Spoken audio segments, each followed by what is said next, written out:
தமிழ் தேசிய மக்களின் ஆன்மா தமிழீழ மண்ணில்தான் விழிப்புற்றது என்று நம்முடைய தலைவர் மேதகவே பிரபாகரன் அவர்கள் குறிப்பிட்டார்கள்.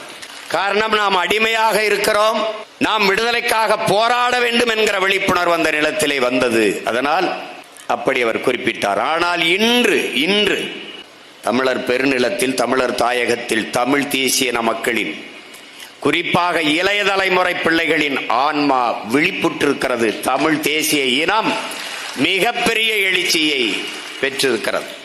அதற்கு காரணம் நம்முடைய முன்னவர்களின் தளராத உழைப்பு. அவர்கள் வீசிய விதைகளில் முளைத்தவர்கள்தான்.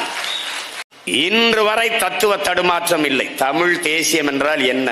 என்னை விடுங்க, எங்க அப்பா விடுங்க, பொதுச் செயலாளர் விடுங்க, முன்னாடி இருக்கிற சின்ன பிள்ளைகளை யாவனை விடுங்க. ஆனால் தடுமாற்றம் இல்லாத தமிழ் தேசியம் என்றால் இதுதான் என்று பேசுகிற ஆற்றல், தமிழ் தேசியம் என்றால் விளக்கி சொல்கிற திறன் நமது பிள்ளைகளுக்கு உண்டு. ஆனால் இன்று வரை திராவிடம் என்றால் என்ன? இப்போது புது விளக்கம். ஆரூர் என்றால் அதை திருவாரூர் என்று மரியாதையை அழைக்கிறோம். வையாறு ஐயாறு என்பதை திருவையாறு என்று அழைக்கிறோம். அது மாதிரி ஒரு இடம் திரு இடம். ஏடா கடைசியா அங்க சுத்தி இங்க சுத்தி ஊருக்கு வந்துட்டாங்க. விளக்கம் கொடுமை. என் அன்பு உறவுகள் அமர்ந்திருக்கிற அந்த அவையில் நம் எல்லோருடைய அன்பையும், உலகத்தமிழ் பேரினத்தினுடைய அன்பையும் இணைத்து நம்முடைய அப்பா மணியரசன் அவர்களுக்கு இனிய பிறந்த நாள் வாழ்த்துக்களை சொல்வதில் பெருமகிழ்ச்சி அடைகிறேன். மத்தியில் கூட்டாட்சி, மாநிலத்தில் தன்னாட்சி என்ற முழக்கத்தை முன்வைத்தார்கள் திராவிடர்கள். அதை நம்முடைய அப்பா அண்மையிலே பேசிய பேச்சிலே கேட்டிருப்பீர்கள். மத்தியிலே கூட்டாட்சி, மாநிலத்தில் சுயாட்சி என்கிற முழக்கம் மத்தியிலே கூட்டணி ஆட்சி, மாநிலத்திலே குடும்ப ஆட்சி என்று மாறிவிட்டது. இவர்கள் மாண்புமிக்க மக்களாட்சியை தன் மக்களாட்சியாக மாற்றிய பெருமக்கள். மாநில சுயாட்சி சுயாட்சி என்று பேசிக்கொண்டே மாநிலத்தின் எல்லா உரிமையும் பறிகொடுத்தவர்கள். இன்று மாநில சுயாட்சி நாயகன் பாராட்டு விழா. நாம் கூட்டாட்சி கோட்பாடு மாநாடு ரெண்டுக்கு இருக்கிற முரண்பாட பாருங்க. மாநில சுயாட்சி எப்ப கேட்கிற? நேத்து கட்சி ஆரம்பிச்சு நேத்து ஆட்சிக்கு வந்திருக்கிய. இந்திய பெருநிலத்திலேயே ஒரு மாநில கட்சி தொடர்ச்சியாக 18 ஆண்டுகள் அமைச்சரவையிலே இருந்த ஒரே கட்சி திமுக தான். நீ ஒரே நாடு ஒரே ரேஷன் கார்டை ஏற்ற பொழுதே செத்து போச்சு மாநில சுயாட்சி. ஒரே நாடு ஒரே தேர்தல், ஒரே தேர்வு, ஒரே வரி, முடிந்தது. ஒரே நாடு என்ற போதே, அதை ஏற்றுக்கொண்ட போதே இந்தியாவில் கூட்டாட்சி தத்துவம் செத்து போச்சு, மாநில தன்னாட்சியும் செத்து போச்சு. இதிலே ஒரே நாடு ஒரே தேர்தலை எதிர்ப்பது போல இன்று திமுக நாடகம் போட்டுக் கொண்டிருக்கிறது. ஒரே நாடு ஒரே தேர்தலை நாங்கள் எதிர்க்கிறோம். ஆனால் அவர் 77வது வயதிலே அவருடைய பிறந்த நாள் விழாவிலே ஐயா கருணாநிதி அவர்கள் பேசியது இருக்கிறது. ஒரே நாடு ஒரே தேர்தலை கழக பொதுக்குழுவை கூட்டி நாம் தீர்மானம் நிறைவேற்றி இருக்கிறோம்.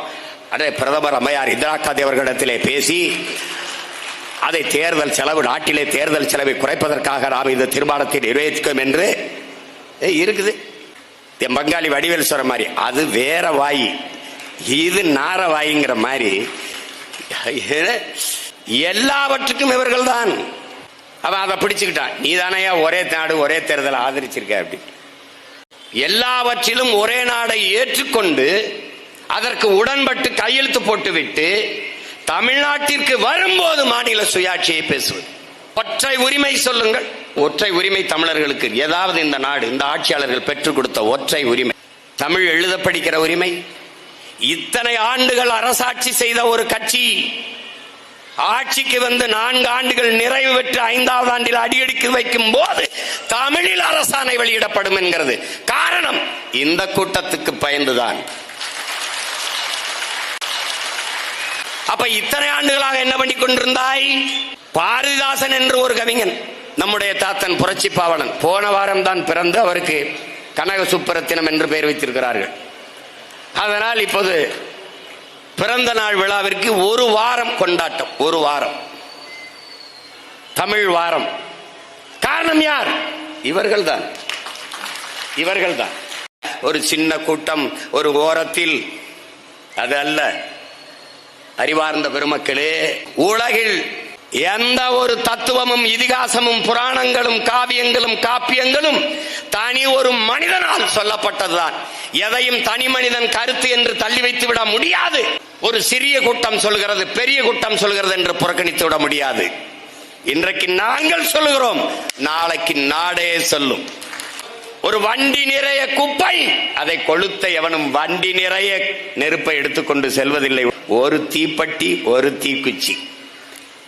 அப்படி பார்த்தால் இங்கே பல ஆயிரம் தீக்குச்சிகள் இருக்கிறது. பத்த வைத்து விட்டால் பற்றி எரியும் இந்த புரட்சி தீ. இந்தியாவின் ஒற்றுமை என்பது வெள்ளைக்காரரின் துப்பாக்கி முனையில் உருவாக்கப்பட்ட ஒன்று என்கிறார் மார்க்ஸ். ஒரு நாடு இருந்ததில்லை, உருவாக்கப்பட்டது. அரசியல் அமைப்பு அதற்கு முன்பு அண்ணல் அம்பேத்கரே சொல்றார், இதற்கு முன்பு இருந்ததில்லை, உருவாக்கப்படுகிறது. ஐயா கவிக்கோ அப்துல் ரஹ்மான் அவர்கள் சொன்ன மாதிரி வெள்ளைக்காரன் பெத்து பேர் வச்சான், இந்த நாட்டை பெத்து ஒரு பேர் வச்சு விட்டான் இந்தியான்னு. இங்க இருக்கிறவன் அப்பே முறை கொண்டாடிக்கிட்டு இருக்கான், நான் தான் அப்பே அப்படின்ட்டு. இந்த திராவிடர்கள் எதுனாலும் நாங்க தான். எது சொல்லுங்களேன், நாங்க தான். பக்கத்து விட்டு எருமாடு கண்ணுக்குட்டி போட்டாலும் அதுக்கு நாங்க தான் காரணம்ன்றான். இவங்கள மாதிரி ஒரு கேடுகட்ட கூட்டம் எது வேணாலும் எதை வேணாலும் சொல்லு. கச்சத்தீவு அது இந்திய பெருநிலமா, இந்திய நிலத்தின் உடைமையா? இல்லை, நம்முடைய பாட்டன் சேதுபதி மன்னனுடைய சொத்து. பாராளுமன்றத்தில் விவாதம் நடத்தப்பட்டதா? கொடுக்கலாமா வேணாமா? என்ன காரணத்துக்காக கொடுக்கிறீர்கள்? ஏன் கொடுக்க வேண்டும்? எதையும் இலங்கையை தன்னுடைய கட்டுப்பாட்டில் வைத்துக் கொள்ள வேண்டும். ஒன்று பாகிஸ்தானுக்கோ அல்லது சீனா பக்கமோ போய்விடக்கூடாது என்று கொடுக்கப்பட்ட ஒரு கையூட்டு, ஒரு லஞ்சம் தாண்டோனித்தனமாக எடுத்து கொடுக்கப்பட்டது. அன்று கொடுக்கும் போது முதலமைச்சர் அந்த பெருமகன் யார்? இவர்தான். அதை எதிர்த்து தர்க்கம் பண்ணியது, பேசியது, வாதிட்டது யார்? ஒருவரும் இல்லை. நம்முடைய தாத்தா மூக்கைய தேவரை தவிர அந்த பாராளுமன்றத்தில் ஒருவனும் எதிர்த்து பேசவில்லை. எடுத்துக்கொண்டு போகும்போது ஆட்சியை கலைத்து விடுவார்கள் என்ற அற்ப பதவிக்காக அஞ்சி இருந்ததனால் இன்று நம்முடைய நிலம் பறிபோனது. ஆனால் இன்று வரை அதன் பிறகு ஒவ்வொரு தேர்தல் அறிக்கையிலும் கச்சத்தீவை மீட்க போராடுவோம், கச்சத்தீவை மீட்க போராடுவோம், கச்சத்தீவை மீட்க போராடுவோம். நாங்கள் வந்தோம். நாம் தமிழர் என்ற அரசியல் கட்சியை தொடங்கி 2016 தேர்தலில் போட்டியிட வருகிற போது தேர்தல் அறிக்கையில் திமுக குறிப்பிடுகிறது என்று உடன் பிறந்தார்களே, கச்சத்தீவை மீட்க தீவிரமாக போராடுவோம். அந்த தீவிரத்தை செத்து விட்டார்கள். ஆனால் இந்த தேர்தல் அறிக்கையில் கச்சத்தீவை மீட்க போராடுவோம் அது இல்லை. என போராடி ஓய்ந்து விட்டார், சோர்ந்து விட்டார். இவர்களால் அதை செய்ய முடியாது. தமிழ் தேசியர்களால் தான் அதை செய்ய முடியும். கச்சத்தீவை திருப்பி எடு, கொடுத்ததுதான், அதை திருப்பி எடுக்க வேண்டும் என்ற பேச்சுக்கு இடமில்லை. அவர்கள் பதில் மனு இதுதான். ரெண்டு கட்சியும் காங்கிரஸ் பிஜேபி ரெண்டுமே உச்சநீதிமன்றத்தில் தாக்கல் செய்த பதில் மனு இதுதான். கச்சத்தீவை திருப்பி எடு, இல்லை என்றால் என்னை பிரித்து விடு தான் கோட்பாடு. சட்டசபையில் தீர்மானம். தமிழ் தேசியர்களின் அரசு மலர்கிற போது தன் மாநிலத்தின், தன் இனத்தின் உரிமையை மீட்க, தன் மீனவ சொந்தங்களின் வாழ்வாதாரத்தை மீட்க இருக்கிற ஒரே வழி கச்சத்தீவு மீட்பு. கச்சத்தீவை திருப்பி எடு, இல்லை என்றால் என்னை பிரித்து விடு, தனியா விடு. பார் பிரிவினைவாதி, பார் தீவினவாதி பேசுவான். மறுபடியும் பதில், என் நிலத்தின் ஒரு பகுதியை எடுத்து என் நாட்டோடு இணை என்று பேசுகிற நான் பிரிவினைவாதி. என் நிலத்தின் ஒரு நிலப்பரப்பை என் இனத்தின் வரலாற்று பகைவன் சிங்களனுக்கு கொடுத்ததுதான் என்று சொல்கிற நீ தேசியவாதியா என்ற கேள்வியை எழுப்ப இங்கே அவனுக்கும் துப்பு.